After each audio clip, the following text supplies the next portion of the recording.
Hey guys, Rambo's Penguin here, giving you another commentary on Black Ops 2, doing some FAL on Aftermath, I think this map is. But anyways, I wanted to talk about what Prestige really means in Black Ops 2, or just Call of Duty in general, and how it affects players. And so I've heard from a lot of people that if you have a high prestige, that means you must be really good at the game. So essentially, prestige equals skill in a nutshell. And just kind of give my thoughts on that. First off, I think it's kind of bogus. It really is. I mean, if you think about it, prestige just shows how much time you have played in a game. It doesn't show actual skill. Because you could be the worst player in the world, but as long as if you just play the game, you can get easy, I wouldn't say easy, but you can get experience, basically. And, okay, there are some advantages to being a high prestige. It does seem like you will have more, you will know the in and outs of the game more. Which I guess makes sense. I can agree with that because you already know the maps, you know the guns, which attachments, perks, yada yada yada. But going from level 2 to level 55 isn't gonna make you get automatically better at the game. So I just think it's kind of bogus because a lot of people seem wow, he's going 2 and 12 and he's Prestige Master. I just think that's really bogus because, you don't have to be that good to, press go to domination, let's play that, and so forth. So I think, you do learn which way around the map, head glitching spots, basic map, maneuverability, if you will. And just a side note, I think this is actually where I get a brutal medal. Anyways, also wanted to point out that it might not even be one person playing on the same account. There's people who, a family, 2 brothers, they'll play Call of Duty and they'll have their friends come over and play, and they play for, you know what I mean? Just because one account is at Prestige Master does not mean that it's one person, so therefore they both won't have the same amount of personal game experience that other people might have.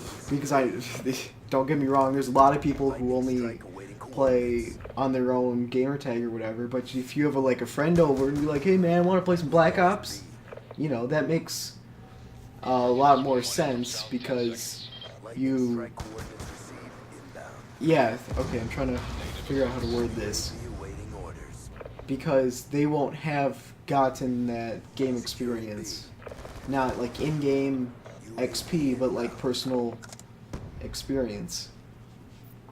Also, they might not have tactics, have learned tactics that some people have, because not everybody knows how to drop shot, not everybody knows how to change their sensitivity, not everybody knows how to maneuver around the map the best. Because, some people go to YouTube for help like that. If I want to learn what is the best sensitivity for my game style, it just doesn't seem to add up, really. Because, everyone kind of learns at their own pace. So some people might have, they catch on to things really quickly, and then some people just takes them a while to get that concept down and to really know it and have it ingrained in that muscle memory. And sure, you're gonna have a lot of practice getting You know, I don't even know how many days played you have to get to Prestige Master, but so I mean, it really depends on the person, I guess, because kind of looking back on everything, it seems like some people could for sure be super great at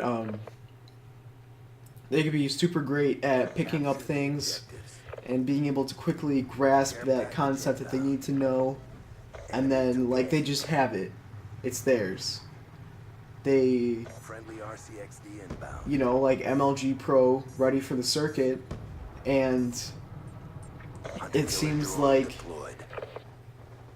you know, and then people overassume these things, which is really where we're at now, and they're like, wow, you know, he's doing really bad, he should be doing a whole lot better for being 10th Prestige.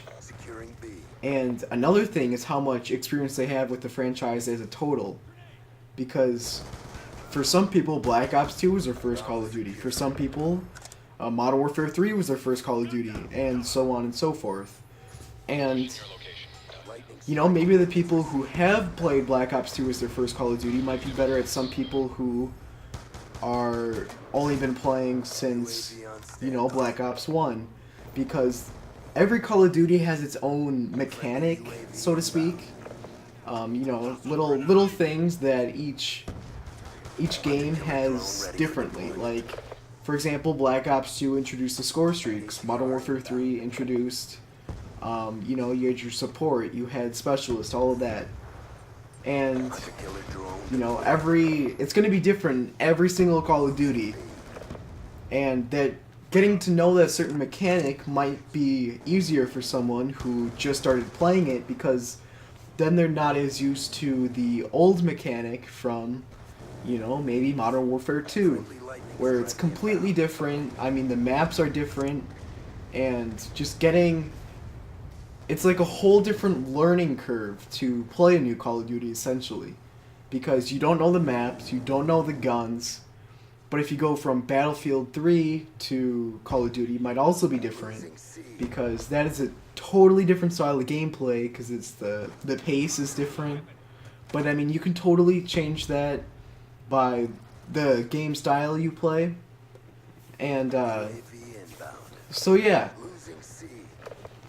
it kind of sidetracked off a little bit, but basically, Prestige does not always mean where your skill level is at. Prestige can mean a lot of different things, and it depends on the type of person of who is playing that Call of Duty, essentially, in a nutshell. To wrap this commentary up, that is what it is in a nutshell.